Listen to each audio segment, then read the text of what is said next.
Hi Jai families, எல்லோரும் எப்படி இருக்கீங்க? நல்லா இருக்கீங்களா? ஸோ இன்றைக்கி வந்து நம்ம முயல் குட்டி வந்து வாங்கியிருந்தோம். ஸோ 2 முயல். ஸோ நம்மளும் வாங்கியிருந்தோம், கில்பர்ட் லாகரும் வாங்கியிருந்தாங்க. ஸோ உங்களுக்கு அதான் இன்றைக்கி நைட்டு வீடியோ எடுக்க முடிஞ்சு. ஏன்னா இப்போ கொஞ்ச நேரத்துக்கு முன்னாடி தான் வந்து நம்ம முயல் குட்டியெல்லாம் போட்டிருந்தோம். ஸோ இங்கே வந்து பார்த்துக்கிட்டிங்கன்னா இந்த பிளாக் அண்ட் ஒயிட்டில் இருக்குல்ல, ஸோ அது வந்து ஃபீமேல் முயல் குட்டி. அந்த சைடு ஒயிட்டு கிடக்கும், ஸோ அது வந்து மெயிலு. ஸோ பார்த்துக்கிட்டிங்கன்னா அதுக்கு வந்து நம்ம புல் போட்டிருக்கோம். அதே மாதிரி பார்த்துக்கிட்டிங்கன்னா இன்னொன்று வந்து தண்ணியும் வச்சாச்சு. ஸோ நைட் நேரத்தில் வந்து இந்த மாதிரி ஃபுட்டு தான் போட வேண்டியது இருக்குது.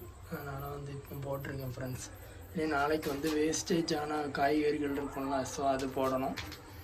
அப்கமிங் வீடியோஸில் முயல் வளர்க்குற ஃப்ரெண்ட்ஸுக்கெலாம் வந்து எந்தெந்த மாதிரி இதுக்கு ஃபுட்டு கொடுக்கணும் அப்படிங்கிறதெல்லாம் வந்து நான் சொல்கிறேன். ஸோ கொஞ்சம் பெருசாக தான் இருக்குது இவங்க 2 பேரும். ஸோ பழகிறதுக்கு கொஞ்சம் நாள் ஆகும். அப்படி இல்லைன்னா இதோட குட்டியை எடுத்து நம்ம பழகிக்கலாம். ஸோ இவனுங்க வந்து இவ்வளோ நேரத்தில் சண்டை போட்டு இந்த கூடையை இங்கே நவுட்டியிருந்தானுங்க ஃப்ரெண்ட்ஸ். ஸோ அதனால தான் நம்ம சண்டை போடக்கூடாதுன்னு சொல்லி மேலெல்லாம் மறைச்சி வச்சுருக்கேன். நம்ம பாதி பூனைக்கு தான் பயப்பட வேண்டியது இருக்குது. ஸோ நம்ம ஜெய் கிடக்கிறதுனால பூனை தொந்தரவு அவ்வளோ இருக்காது. அதனால் இதெல்லாம் இப்படி வச்சிருவோம். ஸோ நல்லா தான் ஃபுட்டு தின்னுட்டு இருந்தானுங்க. வீடியோ எடுக்க ஆரம்பித்தோன்னே போய் படுத்தாச்சு. இருங்க, உங்களுக்கு நான் கண்டினியூ பண்ணுறேன்.